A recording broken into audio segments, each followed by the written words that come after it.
bokoto bokoyeba bosolo ekosikola bino. Jean-Claude Samba yemoka lobi bosolo bokolanda ye na lisolo ya Congo, kaka na lisolo ya Congo. Bo like, bo partager lobi bosolo ekosikola bino kaka na video oyo. Tovandi toyoki basalelo video. Mais biso toza na bosolo, toza na éclaircissement na kati ya makambo wana te, soko yo moko te. Parce que toyebi na kati informatique montage ezali, réalité pe ezali. Na kotala yango, na ndenge otaleli video wana, eza ya solo tope eza ya lokuta.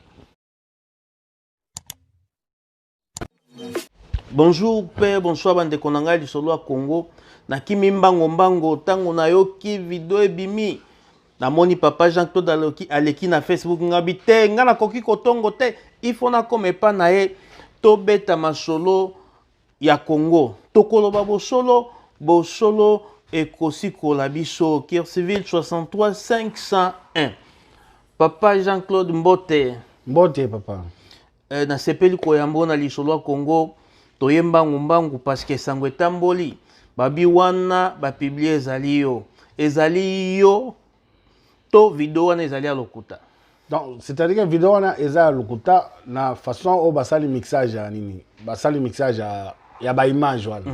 Donc eza lokuta eza donc ba image ya moto mosusu o ezana na nini ya moi sina Naomi azana Kinshasa. On ne sait pas comment ils ont eu leur image et puis nde ba ekozwananga basangisi biso pour que ba lancer yango na kati yango na kota la vidéo na ba misusu bakoloba to moni ya placement parce que ba misusu pe ba yebi pa na yo awa bakoloba te ndako wana ya ye bakiti wana pe on dirait ya ye mais loboko wana pe on dirait ya ye yo moko na kati na ngolo binini. Bon, je ne sais pas parce que moto azana façon na ye o ya conception na ye o ya kokozala na yango wana parce que soki botali d'abord disposition ya ordinateur na ngai wana. Ordinateur na ngai nde esi ekomaki écran surveillance ya ba nini ba caméra nyonso eza wana, ba caméra oza na kati o eza libanda o eza na kati ya banini wana. Donc nde esika caméra nanga eza et donc nde esika ba image biso to contrôlaka makambo nyonso eza ko le kalibanda ata na ndako pour lancer le contrôle. Ça fait maintenant au moins 2 mois ou 1 mois, quelques semaines et c'est parce que ba technicien ba sala kiango ndengana. Mais motuna mususu za koyela ngana moto. Mais ebandaki boni batu wana bakoka kozwa ba données na yo nyonso wana pona ba mixer yo. Bon, le problème en est que nazalaki na téléphone moko jour na bando kata matiti. Donc téléphone ezalaki na poche, nazali na machine na nini na kata matiti. Nde téléphone wana ekatanaki display ekatanaki wana. Donc tant on a kieko somba téléphone mosusu, je n'avais pas na nini wana ya accès ya ko reprendre ba données na nga nyonso ezalaki na téléphone wana pour que ba tiango na nini na téléphone mosusu wana. Mais tant on a sombi téléphone au mosusu wana na récupérer ba données wana ti. Donc ba données wana eyaki na kati ya téléphone na nga ti. C'est là où moi aussi j'étais vraiment surpris. Il y a komona motomoko aye abenga na téléphone. Alobi que non en tout cas, il faut pesa nga mbongo. Bon moi j'étais surpris like comment na pesa yo mbongo sur base quoi. Alobi que non so pesa nga mbongo te, je vais te détruire na kati ya nini na kati ya réseau. Bon, moi aussi je ne comprenais. Donc na banda ko comprendre c'est pas ça cela qui appelle la kati ya WhatsApp. Na numéro 0033 na Keza France et puis aye ko changer numéro et commis 00229 numéro à Benin. Bon na ba kutoke eza numéro à Benin. Na komona nyonso wana na batu oyo baza pe ko nyonso ko partager makambo bango baza na maîtrise te. Mais loi ya États-Unis d'Amérique elobi nini pona makambo ya ndenge wana. Bon, quand moi tant on a zoa ki babilo ko nyonso wana, première réflexion nangai, je suis allé à la police, na kendai samedi na la police. Na bengi la police e wana, je les ai expliqué makambo nyonso wana elekaki parce que même la fille en question, yepe batinda ke ba message bazo menacer apesa mbongo. Effectivement, elle aussi elle a que non ba pirataki WhatsApp nae. azana babiloko na ye wana eza na kati na makambo na ye wana na kati ya WhatsApp na ye wana ba vidéo et là tout parce qu'elle a dit que non, en tout cas moi je fais ma vie asalaka vie na ye aza responsable aza mukolo babiloko ndenge wana alors que je ne pouvais pas donner mbongo ou quoi que ce soit nyonso ba kosala basala na bango wana donc aboya kinaye kopesa mbongo alors que attention bongi boko sambisa nga bako sambisa na bino ndenge bongi ngana ko pesa ta 100 francs. La fille, elle était aussi catégorique, déterminée, parce qu'elle a quitté ma cambonini, donc, moi, je suis allé à la police, j'ai déposé plainte contre l'inconnu. Parce qu'il faut naïe banano, bilokwana, donc, et salami nengenini. Parce que les gens, non, mixage, moto bouger, moto, baninana. Non, le fait, aujourd'hui, donner un moto oyo au sangi sibiso. Donc, et comme il montage. Donc, et comme c'est comme si donc, on était ensemble, ou bien on était en communication avec le Kwandengan. Donc, on va bosolo et kosikola bino, parce que ngamo kona nata ingénieur informaticien, oyo nayebi makambu pe ya montage ndenge zalaka.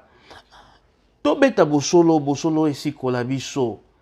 Bato mibale ndenge nini mutu akozwa image na bango au même moment. Et ça les makate. Et ça na koti vraiment te me kolakisa bato lolenge nini informatique etambolaka. Nyonso eza possible na monde ya informatique et surtout pour na ba frapper. Papa motuna mosusu et comment qui boni bango ba numéro na yo pour na ba benga yo. Bon, c'est là aussi, moi aussi, ça m'inquiète. On ne sait pas. J'ai un ami aussi, en Australie, qui Alexis Katombe. Azan moninga nanga wana. Et puis, le frère Daniel. Parce que na butu wana tango batindi ba image wana na groupe moko wa WhatsApp ya kangaki wana. Asala ki moi groupe WhatsApp. Atie anniversaire à Jean-Claude parce que l'anniversaire nanga il est 3. C'est l'anniversaire de Jean-Claude. Motonyo sanga a fêté na il faut à kota na WhatsApp o ya chaki ni na moko na ni filière lien moko. Il faut cliquer wana pour kota. Donc motonyo sa cliquer ki wana a kota ki na piège à moto wana. Dès siko abandi kosola na bango wana. Le frère Daniel tango amoni ba image a cliquer à côté amoni ba image wana nde abengiye. Tango solo ni na ya alobi ke non. Eza Jean-Claude te eza ngai nde naza ko contrôler réseau ya nyonso ni ba réseau nyonso ya Jean-Claude. Eza la Facebook, eza la WhatsApp, biloko nyonso wana ngai nazo contrôler yango. Nde ye frère Daniel a dit que non au juste yo oza nani. Alobi ke non ngai nazo senga ye mbongo, azoboya kopesa nga mbongo, mais soki apesi nga mbongo te na kozwa biloko oyo na kobwaka yango na kati ya nini na kati ya réseau. Effectivement le frère Daniel akati nde aye ko benga ngai sikoyo.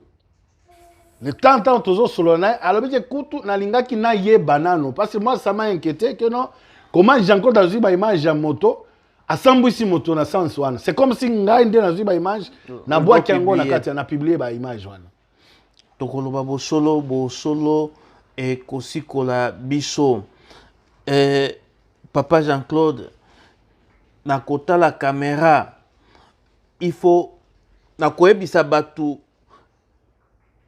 mibeko ebisi biso nini batu oyo baza kosala babiloko ya bapartage ya balolenge ya ndenge wana soko lelo papa Jean-Claude Sambai a se sentir boza konuire ye akomemango na justice boyebi awa États-Unis ba contrôlaka ba téléphone ba tunyo sur un système parce que Facebook ya bango moko WhatsApp ya bango moko boyebi ndenge tambolaka en tout cas papa Jean-Claude alobi oyo ezali bosolo ko tepa na ye parce que yende mukolo likambo yokolo basima na ye pono loba nini ye moko yeyo awa toza na ye na lisolo ya Congo. Papa Jean-Claude, en ce qui concerne ba motuna nanga moko opesinga ya note natuna ki boye moto banda ko contrôler réseau eza papa wana Daniel Mais avant Papa Daniel, donc bazaki déjà na numéro na yote. Non, c'est-à-dire que Papa Daniel, il est aza congolais na biso.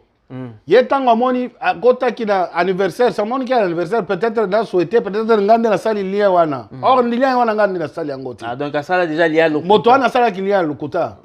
Parce que exact tozaki vendredi ezaki les deux, anniversaire ezaki ngeza la lobby samedi.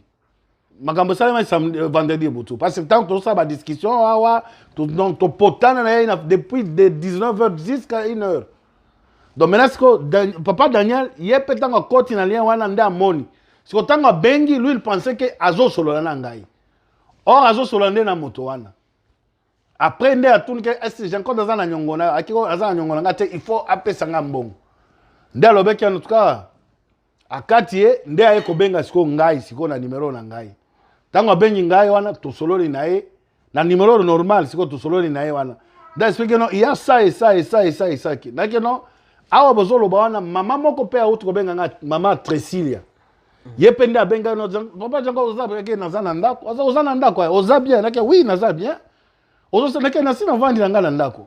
Nde alobeki te na yo komona na nini na WhatsApp ba tindi ba image na yo wana na filmoko ba image ya porno. Ça m'a étiqueté. Dès la lobby il faudrait qu'on ça le tout pour que naeba comment ko kangana no bani nana. Bon. Et puis je ne suis pas vraiment aussi très fort dans ma biloko comme na Facebook image vanda kate. Ba comment kolongola ngombala moko. Donc bato ba enregistrer ki ba image à lolenge wana baza pe ko sala partage to ko bandela. Ye moko mukolo likambo alobi ezayete. Place wana bomoni ezanda ko yonga na moni awate. Ye moko bandeli alobi caméra na ya surveillance eza kotoyo na ko lakisa bino ngona lisolo Congo na ko lakisa bino placement ndako na e. Donc pona papa Jean-Claude liloba suke kozala nini?